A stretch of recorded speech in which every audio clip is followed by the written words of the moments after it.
वक्फ संशोधन कानून पर 3 दिन की लगातार बहसों और जबरदस्त दलीलों के बाद आखिरकार सुप्रीम कोर्ट ने अपना फैसला सुरक्षित रख लिया है।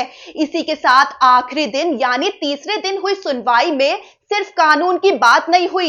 ये सुनवाई कई मायनों में बेहद दिलचस्प रही, क्योंकि इसमें जन्नत, मोक्ष और स्वर्ग नरक जैसे धार्मिक विचारों का भी जिक्र आया। साथ ही आपको बताएंगे कि अब जब सुप्रीम कोर्ट ने अपना फैसला सुरक्षित रख लिया है तो आगे क्या होने वाला है।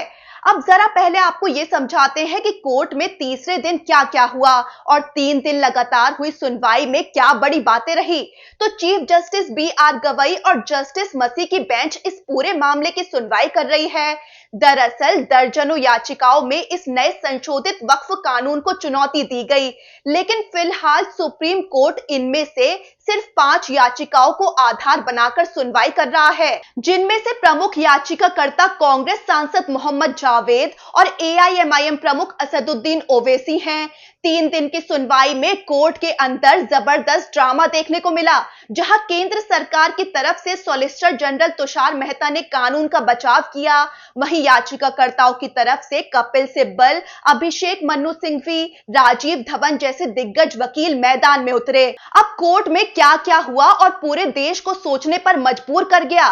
तो कपिल सिब्बल ने तुषार मेहता के उस दावे पर हमला बोला जिसमें उन्होंने कहा कि वक्फ इस्लाम का हिस्सा नहीं है। कपिल सिब्बल ने कहा कि वक्फ अल्लाह के नाम पर पूरी तरह समर्पित संपत्ति होती है, जिसे दोबारा छीना नहीं जा सकता।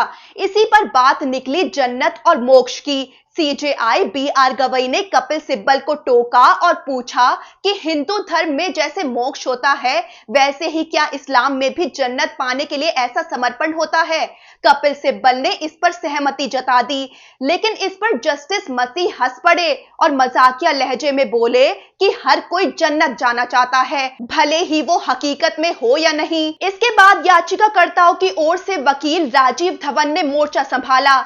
वो बोले कि वक्फ ना सिर्फ दान का तरीका है, बल्कि इस्लाम के 5 मजबूत स्तंभों में से एक है। कपिल सिब्बल ने तर्क दिया कि 200 साल से भी पुराने बहुत से कब्रिस्तान हैं। 200 साल बाद सरकार कहेगी कि ये मेरी जमीन है, तो क्या इस तरह कब्रिस्तान की जमीन छीनना सही होगा। अब पहले आपको ये समझा देते हैं कि वक्फ संशोधन कानून में क्या अहम बदलाव किए गए हैं।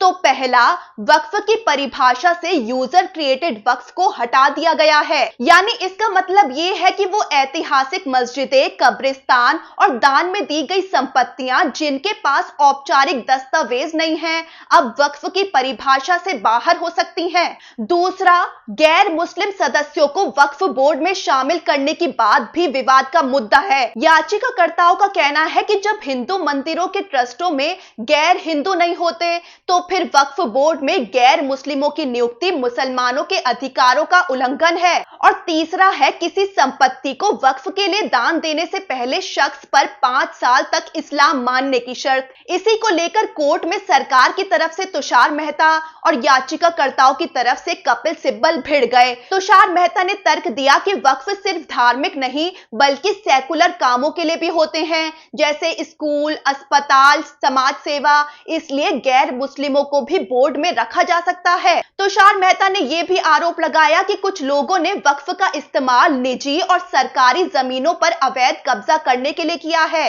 इसीलिए कानून में सख्ती लाना जरूरी था। उधर कपिल सिब्बल ने तर्क दिया कि यह कानून वक्फ संपत्तियों की सुरक्षा के नाम पर बना है, लेकिन असल में इसका इस्तेमाल वक्फ की जमीनें छीनने के लिए हो रहा है। बिना किसी प्रक्रिया के संपत्ति छीन ली जाती है और फैसला लेने वाला अधिकारी भी सरकारी होता है। उन्होंने ये भी कहा कि पुराने कानूनों में वक्फ बाय यूजर को मान्यता थी, लेकिन अब उसे भी हटा दिया गया, जबकि बाबरी मस्जिद केस में कोर्ट ने इसी आधार को माना था।